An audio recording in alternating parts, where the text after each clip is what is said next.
рождения Бишкек. 8 фактов о столице и мэрах, о которых вы, возможно, и не знали. Сегодня Бишкек отмечает 141-й день рождения. И мы подготовили 8 фактов о Бишкеке и его мэрах, о которых вы, возможно, и не знали. Первое. Переименование города Фрунзе в город Бишкек состоялось в феврале 1991 года. Именно тогда Верховный Совет Кыргызской Республики принял соответствующее постановление. Второе. В июне 2003 года указом президента Аскара Акаева Бишкек был награжден орденом Манас первой степени за особый вклад в социально-экономическое и культурное развитие Кыргызской Республики, укрепление дружбы и межнационального согласия и ведущую роль в осуществлении демократических преобразований. Третье. У Бишкека есть свой гимн. Автором музыки является Сардарбек Джумалиев, стихи написал Кыялбек Урманбетов. У столицы есть свой герб. Его авторами являются Асаналиев, Иптаров, Кулов и Мусаев. Герб принят в 1998 году. Круг обозначает время. Квадрат – пространство. Символизирует единство 4 вечных ценностей в жизни города. Человек, культура, экология и экономика. Башня означает крепость. Снежный барс – один из древнейших тотемов.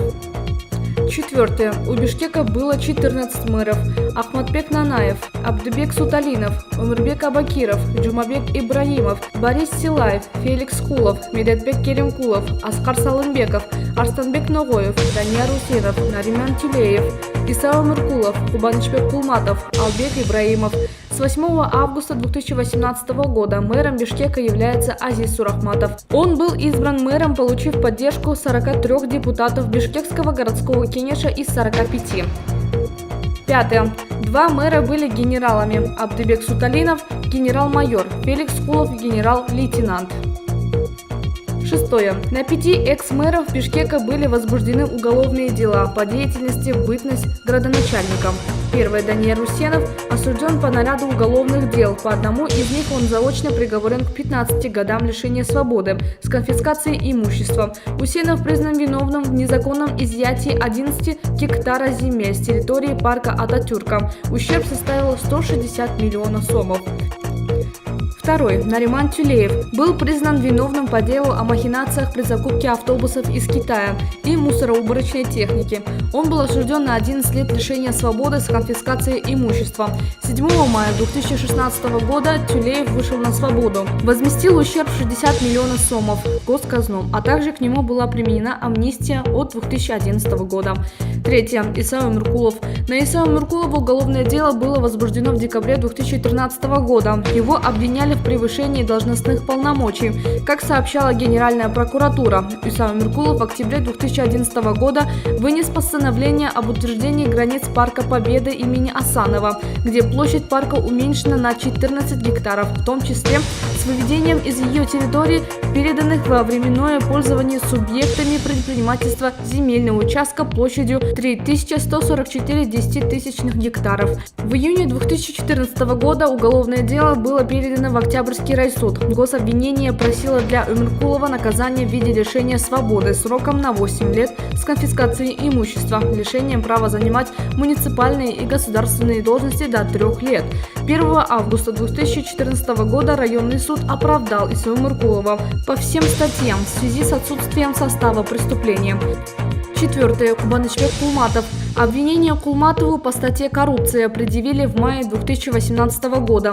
Как сообщали в ГКНБ, в 2014 году Кулматов, будучи мэром Бишкека, незаконно использовал грантовые целевые средства на сумму $2 миллиона США, перенаправив их от ведения правительства в ведение мэрии Бишкека. В сообщении ГКНБ говорилось, что Кулматов вступил в сговор и, заключив без конкурсного отбора договор с руководителем ОСО «Альта Групп», добился от китайской компании перечисления $1 миллиона США напрямую на счет указанной частной компании. Также из городского бюджета было выделено дополнительно свыше 100 миллионов сомов для завершения строительства школы Калы Сордо. Сейчас дело рассматривается в районном суде. Пятое. Албеку Ибраимову. Также предъявлено обвинение по статье «Коррупция». По данным ГКНБ, Ибраимов вместе с другими должностными лицами мэрии города Бишкек организовал преступную схему по противоправному выводу муниципальных земельных участков, расположенных в южной зоне Бишкека. Земельные участки оформлялись на подставных лиц, аффилированных с ними, и через них перепродавались другим лицам с получением денежной выгоды в особо крупном размере. Дело рассматривается в районном суде. Седьмое. День города Бишкек установлен постановлением Бишкекского городского кенеша депутатов от 28 ноября 2006 года. Дата была выбрана не просто так.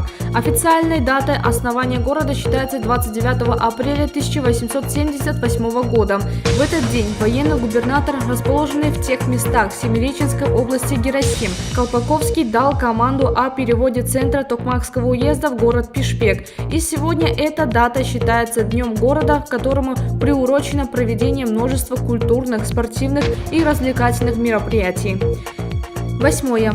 Программа празднования дня рождения Бишкека всегда весьма яркая. В честь дня рождения столицы проходит праздничный концерт. Нередко его гостями становятся зарубежные артисты. Так поздравить Бишкек с днем рождения приезжали певица Максим, группа «Город 312», российский бойс-бенд М-бенд. В этом году гвоздем праздничного концерта станут певица Сагдиана и группа Ялла. В завершении программы будет праздничный салют.